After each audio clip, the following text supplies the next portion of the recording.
Today, we are going to dedicate our Zoom to a condition that is increasingly common around the world, a topic, sensitive and allergic skin.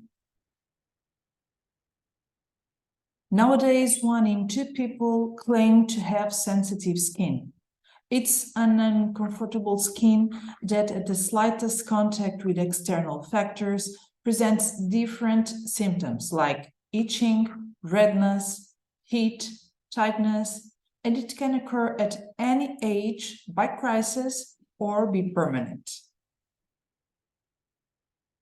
Sensitive or intolerant skin is not a type of skin, but a skin condition. A person with oil skin or dry skin can also have sensitive skin at some time in their life.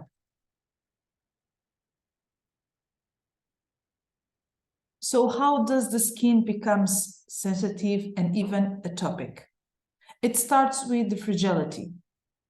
Weakened skin loses suppleness and elasticity.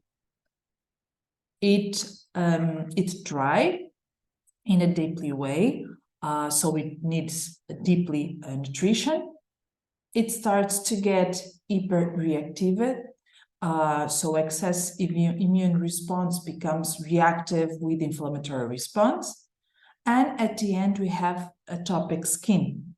This comes with the very strong change of the skin barrier system.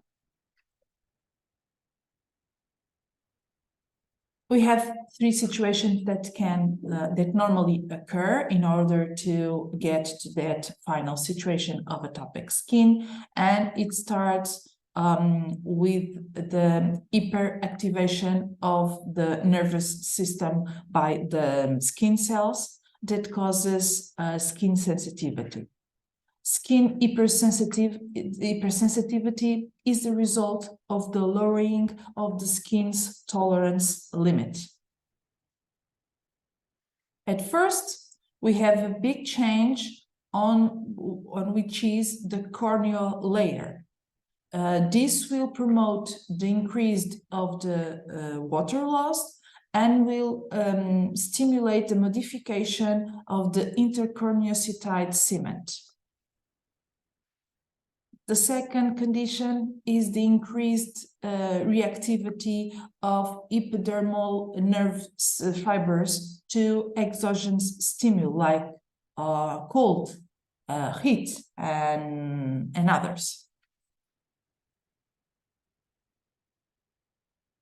And at the end, we have the inflammatory infiltrate and dermal vasodilation.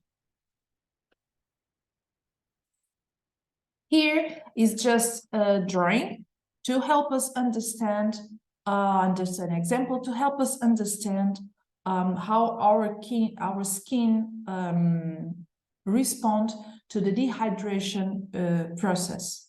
So the dehydration process starts and the skin gets more exposed to allergens that can trigger a whole bunch of inflammatory responses.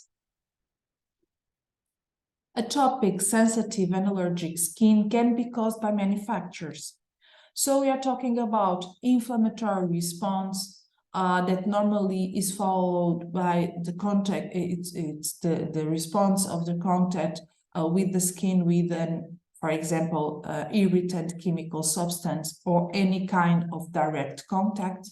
We have a change of the skin barrier function that no longer protects the skin. We have physiological factors like stress, depression, lack of sleep. We have hormonal factors also like menstrual cycle and menopause. And we have, of course, the external factors like the sun, the pollution, the temperature, and all of these situations that are in an external manner. Of course, genetic inheritance, it has a great weight in this condition, and digestive factors, because if we eat foods that are too strong, we are going to stimulate this inflammatory process on the skin. These are just a few examples of how the skin gets when it is very sensitive, atopic, and even when it deflagrates in situations like this one, eczema. This is really the high sensitive situation of the skin. This is an example of atopic and sensitive skin in the face. And then we have here what we were talking about concerning the contact that the skin have with certain allergen materials, in this case, for instance, nickel and silver, that are the ones who are going to stimulate certain reactions on the skin. And we can not forget that this skin condition can also be triggered by the use of device and procedures that, despite of having beneficial effects in long term, they immediately sensitize the skin very much. So, when we diagnose skin as sensitive, atopic, or allergic, we must remember that we have several internal imbalances that promote this skin condition. We can refer to an imbalance of the digestive level, as we have talked. When we talk about digestive system, we are mainly talking about the intestine level, as the same as to say microbiota. And we can also refer to imbalances of the vascular system, immune system, and the nervous system. Therefore,